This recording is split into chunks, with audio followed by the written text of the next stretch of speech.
காகம் ஒன்று இறை தேடி ரொம்ப தூரம் பறந்துச்சு.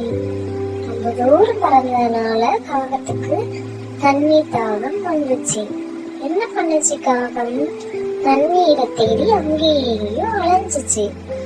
அப்போ ஒரு இடத்துல ஒரு சின்ன பானையில தண்ணி கொஞ்சம் பார்த்த காகம் கீழே இறங்கி பார்த்துச்சு. தண்ணி ரொம்ப அந்த குறைவா இருந்ததுனால என்ன பண்ணணும் அப்படின்னு யோசிச்சது காகம். முயன்றால் கண்டிப்பா முடியும். ஆகையால் காகம் என்ன பண்ணுச்சு? அந்த தண்ணிக்குள்ள சின்ன சின்ன கற்களை எடுத்து போட்டது. ஆஹா, என்ன அதிசயம்! தண்ணி கொஞ்சம் கொஞ்சமா மேலே வந்துச்சு.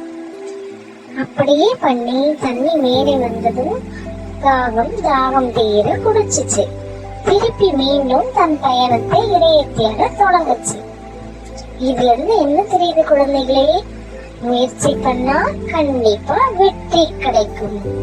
ஆகையால முயல்வோம், முயற்சி பண்ணுவோம், வெற்றி அடைவோம். For more videos, please like and subscribe and watch the channel.